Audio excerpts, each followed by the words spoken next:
Hello friends, welcome to best education classes. इस video में हम सीखेंगे कुछ ऐसे साधारण शब्द जिनका इस्तेमाल हम अपने रोज़मर्रा के जीवन में कर सकते हैं। इन वाक्यों के इस्तेमाल से आप अपने इंग्लिश को और भी ज़्यादा फ्लुएंट बना सकते हैं। तो चलिए वीडियो देखते हैं जिसमें आपको इंग्लिश के साथ साथ उस वाक्य का हिंदी ट्रांसलेशन भी मिल जाएगा, यानी जिससे आपको बहुत आसान हो जाएगा। बस आप स्क्रीन पर देख करके इंग्लिश को सीख सकते हैं और दोनों भाषाओं को कंपेयर करके अपनी फ्लुएंसी को बढ़ा सकते हैं। कमरे को साफ करो यानी कि क्लीन द रूम। आप किसी को कमांड दे रहे हो या आप किसी को बोल रहे हो तो आप इस्तेमाल कर सकते हो। अब यहाँ पर हम कुछ चेंजेस करके इस वाक्य को बहुत जगह पर अप्लाई कर सकते हैं। जैसे कि अगर हम कमरे की बात करें तो रूम हो जाता है। अगर हम रसोई कहें तो यहाँ पर किचन हो जाता है, यानी कि क्लीन द किचन।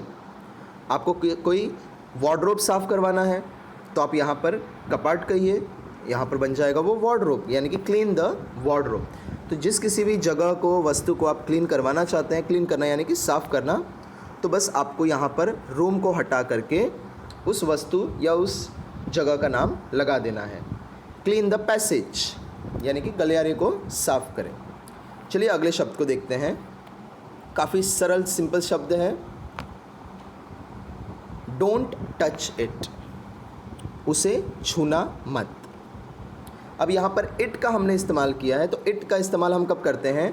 जब हम किसी निर्जीव वस्तु की बात करते हैं यानी पर्टिकुलर किसी ऑब्जेक्ट की बात करते हैं, तब हम इट का इस्तेमाल करते हैं। यहाँ अगर आप किसी पर्सन की बात करो तो डोंट टच हिम। हिम यानी कि हम मेल के लिए यानी कि लड़कों के लिए हिम का इस्तेमाल करते हैं। हर यानी कि लड़कियों के लिए, महिलाओं के लिए इस्तेमाल करते हैं। सो डोंट टच हिम यानी कि उस लड़के को मत छूना या उसे मत छूना, यानी कि हम ज़्यादा स्पेसिफाई करके भी बोल सकते हैं। या अगर सिंपली आप अपने मोबाइल फ़ोन के बारे में बात कर रहे हो तो आप कह सकते हो डोंट टच इट, यानी कि मोबाइल फ़ोन जो होता है एक वस्तु होता है।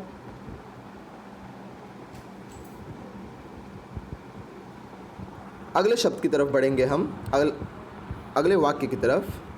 Gate out of the bed यानी कि बिस्तर से बाहर निकलो। गेट आउट यानी कि बाहर निकलो, बेड यानी कि बिस्तर। अब अगेन यहाँ पर हम कुछ चेंजेस करके इस वाक्य को बहुत सारे अलग अलग जगहों पर इस्तेमाल कर सकते हैं। जैसे कि यहाँ पर बेड की जगह अगर हम रूम लिख दें तो वो हो जाएगा कमरे से बाहर निकलो, यानी कि get out of the room. यहाँ अगर हम घर की बात करें so get out of the house. चलिए let's move towards the next sentence. I will come back.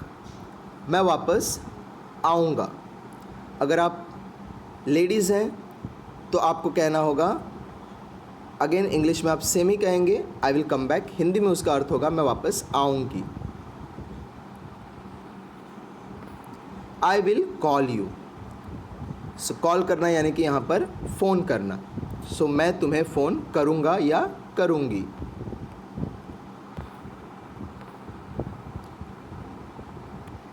मैं घर पर ही रहूँगा, इंग्लिश में हम उसे कहेंगे आई will stay at home.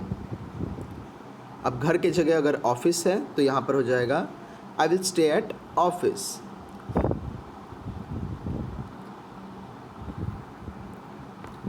Take your time यानी कि अपने अनुसार समय लें।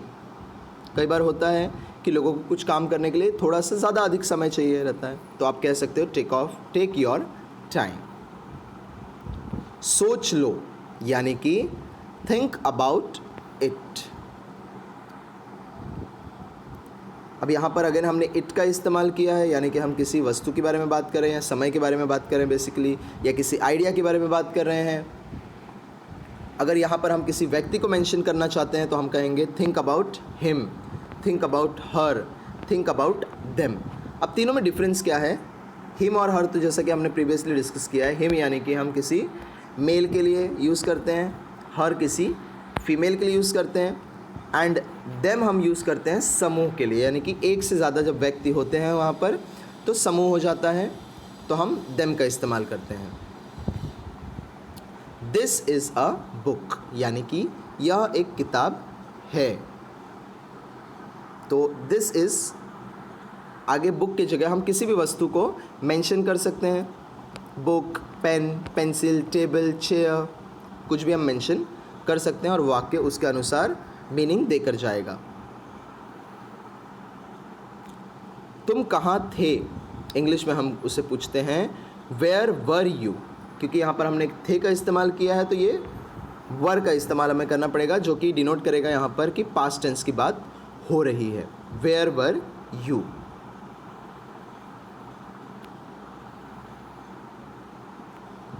तुम्हें जाना पड़ेगा, यू हैव टू गो। तुम्हें जाना पड़ा था, यू हैड टू गो, यानी कि हम जब फ्यूचर की बात करेंगे तो हैव का इस्तेमाल होता है, पास्ट की बात करेंगे तो हैड का इस्तेमाल होगा।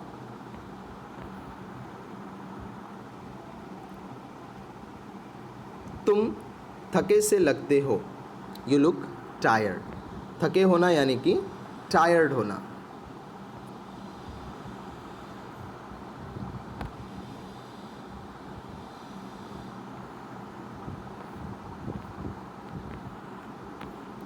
नेक्स्ट हम देखेंगे सेंटेंस।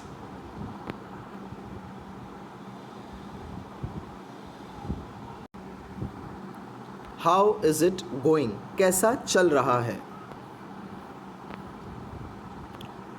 तुम कितने साल के हो, हाउ ओल्ड आर यू।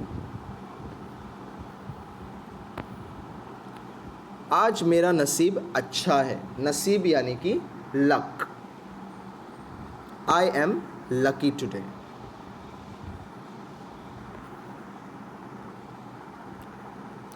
आस-पास कोई नहीं है, nobody is here. Nobody is here. बस अब रोना बंद करो, now stop crying. रोना यानी कि क्राई करना, और यहाँ पर जो क्रिया है वो कंटिन्यूसली चल ही रही है, सो ING का इस्तेमाल करके हम वो डिनोट करते हैं, रोना बंद करो।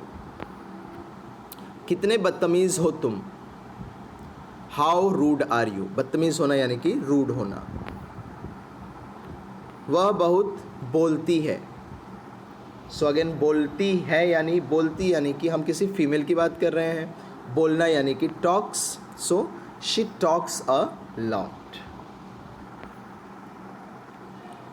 यह उचित नहीं है, उचित यानी कि फेयर, और नहीं यानी कि हम नेगेटिव बात कर रहे हैं, so that's isn't fair.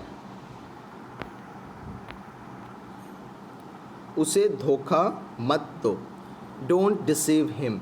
Deceive करना यानी कि धोखा देना। सो ये थे फ्रेंड्स कुछ साधारण से सिंपल से वाक्य जिसे हमने देखा। ज़रूरी है कि इन वाक्यों को आप यहाँ से पढ़ने के बाद बोल कर अपने कन्वर्सेशन में ज़रूर इस्तेमाल करें, जिससे कि आपकी इंग्लिश फ्लुएंट हो जाएगी।